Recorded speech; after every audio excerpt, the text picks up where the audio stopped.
2025년 4월 11일 금요일 새벽 기도회를 하나님께 올려드리도록 하겠습니다. 오늘 이 시간에 함께 보실 하나님의 말씀은 마태복음 16장 말씀입니다. 마태복음 16장 말씀을 제가 봉독해 드리도록 하겠습니다.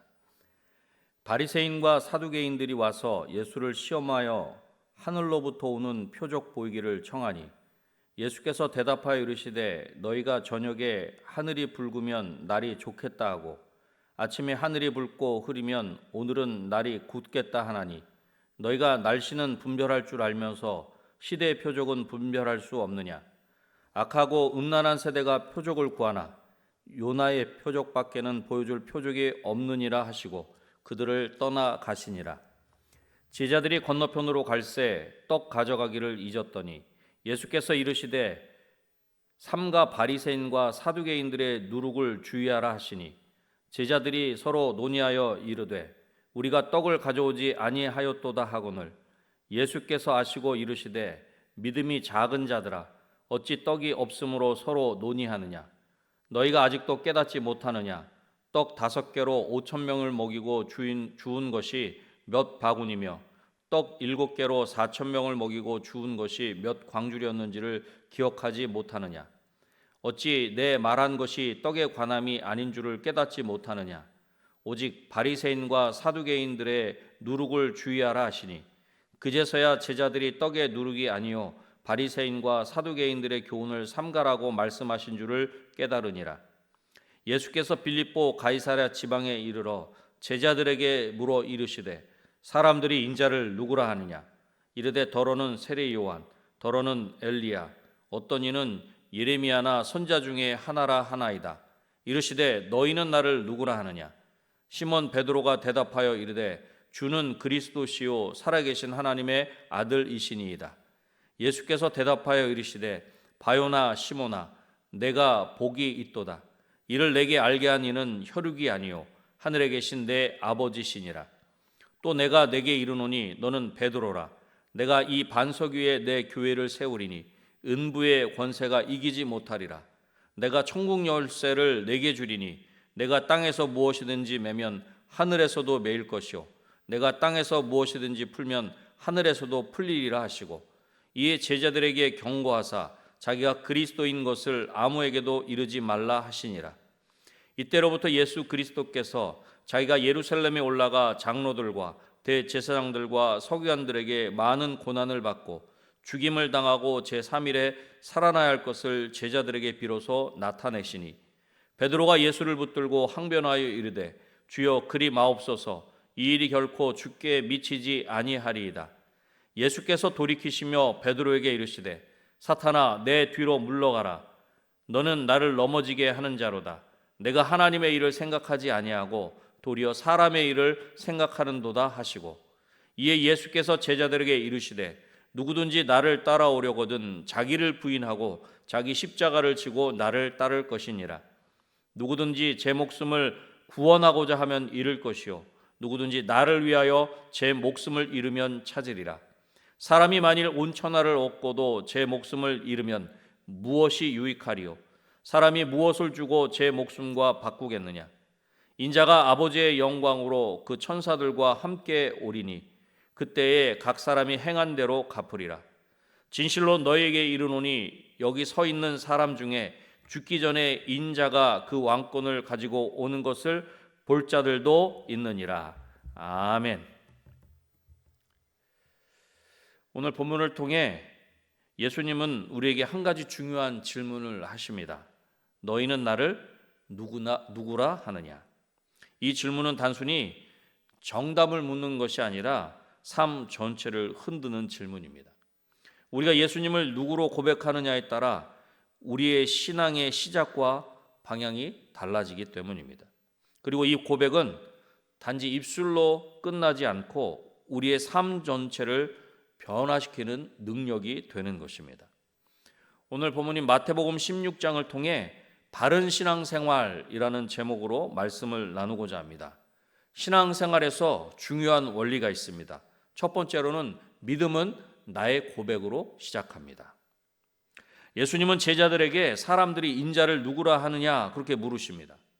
예수님의 질문에 제자들이 세례 요한, 어떤 이는 엘리야, 어떤 이는 예레미야나 선지자 중에 하나라고 한다고 그렇게 대답합니다. 그러자 예수님께서 다시 물으십니다. 15절 말씀입니다. 이르시되 너희는 나를 누구라 하느냐. 예수님의 이 질문에 베드로가 다음과 같은 놀라운 고백을 합니다. 16절 말씀입니다.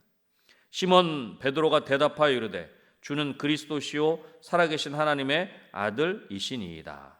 아멘. 그렇습니다. 이 고백이 신앙의 출발점이자 교회의 기초가 되는 것입니다. 교회 출석, 성경 지식, 봉사와 헌신도 중요하지만 이런 것보다 먼저 있어야 할 것은 예수님이 누구신지를 정확히 알고 믿는 것입니다. 교회는 오래 다녔지만 여전히 예수님을 막연히 도와주시는 분, 힘이 되는 분 정도로만 이해해서는 안 되는 것입니다.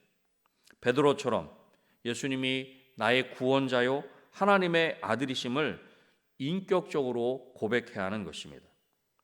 신앙은 다른 사람들이 무엇이라 하느냐가 아니라 내가 예수님을 누구로 고백하느냐에 달려 있는 것입니다. 예수님은 당시 사람들이 이야기하는 대단한 분이 아니라 바로 그리스도이시고 하나님의 아들이시며 구원자이십니다. 믿음은 나의 고백, 우리의 고백으로 시작합니다. 이 첫 번째 대지를 통해 이렇게 우리에게 질문해 보면 좋겠습니다.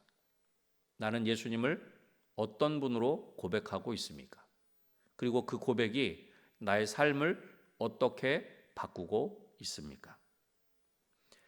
신앙생활에서 중요한 원리가 있습니다. 두 번째로는 교회는 예수님을 향한 고백 위에 세워진다는 것입니다.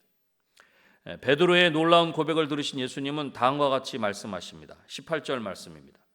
또 내가 내게 이르노니 너는 베드로라.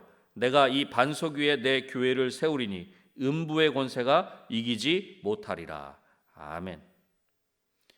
여기서 예수님이 말씀하신 반석은 베드로라는 사람이 아니라 베드로의 신앙 고백입니다. 예수님을 그리스도시요 하나님의 아들로 고백하는 믿음 위에 교회가 세워지는 것입니다. 그러기에 교회는 예수님을 그리스도로 고백하는 공동체입니다. 그래서 예수님의 권세가 함께하는 교회는 세상과 마귀의 공격을 이겨낼 수 있는 것입니다.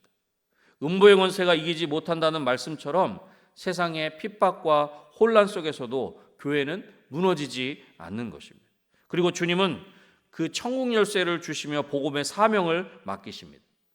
믿음의 고백은 개인의 구원에서 끝나지 않고 세상을 향한 복음 전파로 이어지는 것입니다. 19절 말씀입니다. 내가 천국 열쇠를 내게 주리니 내가 땅에서 무엇이든지 매면 하늘에서도 매일 것이요 내가 땅에서 무엇이든지 풀면 하늘에서도 풀리리라 하시고. 아멘. 교회는 예수님을 향한 고백 위에 세워집니다. 그리고 그 고백에 세워진 교회는 그 놀라운 천국 열쇠를 세상 가운데 전하고 나누어야 할 사명이 있다라고 하는 것입니다. 교회는 예수님을 향한 고백 위에 세워진다는 이 두 번째 대지를 통해서 이렇게 우리에게 질문해 보면 좋겠습니다. 교회에 출석만 하는 것이 아니라 참된 교회의 구성원으로 살아가고 계십니까? 삶의 자리에서 작은 교회로서 하나님 나라를 드러내고 있습니까? 신앙생활에서 중요한 원리가 있습니다. 마지막 세 번째로 제자는 예수님을 따라가는 것입니다. 예수님은 이제 고난과 죽음, 부활에 대해 말씀하십니다. 예루살렘에 올라가 장로들과 대제사장들과 서기관들에게 많은 고난을 받고 죽임을 당하고 제3일에 살아나야 할 것을 알려주신 것입니다. 그러자 베드로는 주여 그리 마옵소서 하면서 예수님을 붙들고 항변합니다. 이에 예수님은 사탄아 내 뒤로 물러가라 말씀하시며 꾸짖으십니다. 하나님의 뜻보다 사람의 생각을 앞세우는 것이 바로 사탄의 일입니다. 그리고 예수님은 이렇게 말씀하십니다. 24절 말씀입니다. 이에 예수께서 제자들에게 이르시되 누구든지 나를 따라오려거든 자기를 부인하고 자기 십자가를 지고 나를 따를 것이니라. 아멘. 예수님을 그리스도로 고백하는 것으로는 충분하지 않습니다. 진짜 신앙은 예수님을 따르는 삶, 즉 십자가의 길로 이어져야 하는 것입니다. 내 뜻, 내 자아, 내 욕망을 내려놓고 예수님을 따라가야 하는 것입니다. 때로는 억울함을 참는 것도, 불편함을 감수하는 것도 주님을 따르는 십자가입니다. 그리고 이렇게 자기를 부인하고 예수님을 따르는 삶은 분명 힘들고 고통스럽지만 진정한 생명의 길인 것입니다. 25절 말씀입니다. 누구든지 제 목숨을 구원하고자 하면 잃을 것이요 누구든지 나를 위하여 제 목숨을 잃으면 찾으리라. 아멘. 예수 그리스도를 위하여 자기를 부인하고 십자가를 지고 예수님을 따라가면 제 목숨을 찾게 된다. 거기에는 생명이 있다. 그렇게 말씀하십니다. 성공과 평안함을 추구하는 시대 속에서 십자가를 지는 삶은 거부감이 들 수밖에 없습니다. 그러나 믿음의 선배들은 고난 중에도 믿음을 지켰고 오히려 거기서 하나님의 능력과 영광을 경험하였습니다. 기억하십시오. 제자는 예수님을 따라가는 것입니다. 이 세 번째 대지를 통해서 이렇게 우리에게 질문해 보면 좋겠습니다. 요즘 내가 피하고 있는 나의 십자가는 무엇입니까? 나는 예수님을 따르기 위해 어떤 노력을 하고 있습니까?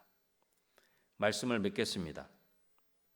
예수님의 너는 나를 누구라 하느냐 하는 이 질문 앞에 우리는 담대히 고백해야 합니다. 주는 그리스도시요 살아계신 하나님의 아들이십니다. 그리고 이 고백에 합당한 삶을 살아야 합니다. 자기를 부인하고 자기 십자가를 지고 예수님을 따라가야 합니다.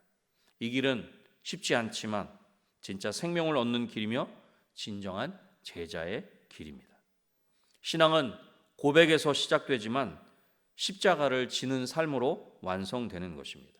오늘도 우리의 고백이 말로만 하는 고백이 아니라 삶으로 고백하는 저와 여러분이 되시기를 다시 한번 주님의 이름으로 축원합니다. 기도하겠습니다. 하나님 아버지 감사합니다.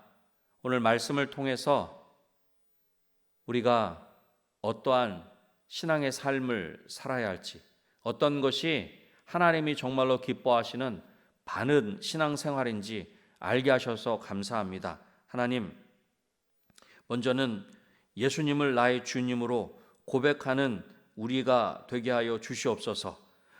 그리고 그렇게 고백하는 것으로만 그치는 것이 아니라 그 고백에 합당한 삶을 자기를 부인하고 자기 십자가를 지고 예수님을 따라가는 우리 모두가 되게 하시고, 그렇게 예수님을 나의 주님으로 고백하여 모인 우리 교회 공동체가 진정으로 하나님 기뻐하시는 귀한 사명, 땅끝까지 이르러 주님의 증인의 삶을 사는, 일어나 빛을 발하는 세상의 빛과 소금의 귀한 사명을 감당하는 우리 이 땅의 많은 모든 교회들이 될 수 있도록 도와주시고, 특별히 우리 은혜광송교회가 되게 하여 주시옵소서. 그리하여 우리를 통해 하나님의 사람인 우리를 통해 하나님의 하나님 되심이 나타나게 하시고, 우리를 통해 문 영혼들이 하나님의 사랑을 보게 하시고 알게 하시고 경험케 하셔서 우리를 통해 하나님의 나라가 온전히 확장되는 귀한 은혜가 있게 하여 주시옵소서. 하나님, 그 귀한 일들을 위해 은혜광송교회를 이곳 가운데 세워주신 줄로 믿습니다. 우리 은혜광송교회에 맡겨주신 지역적인, 역사적인, 시대적인 이 귀한 사명을 온전히 감당하고 남음 있도록 주님 도와주시옵소서. 아버지 하나님, 또한 나라와 민족을 위해서도 기도합니다. 이 나라 이 민족을 긍휼히 여겨주셔서 이 모든 어려움들이 오히려 하나님을 찾고 하나님께 나아가는 기회가 될 수 있도록 하나님 도와주시고, 그 기회가 되는 그 귀한 일들 가운데 한국교회가, 우리 믿는 자들이 하나님의 귀한 통로로 도구로 사용될 수 있도록 주님 역사하여 주시옵소서. 이 시간 이후에 여러 가지 기도의 제목을 가지고 하나님 앞에 간절히 부르짖어 아릴 때에 하나님, 그 기도가 하나님 앞에 구체적으로 상달되고 응답받는 귀한 역사가 있게 하여 주시옵소서. 모든 것을 하나님께 온전히 맡겨드리오며 예수님의 이름으로 기도드립니다. 아멘.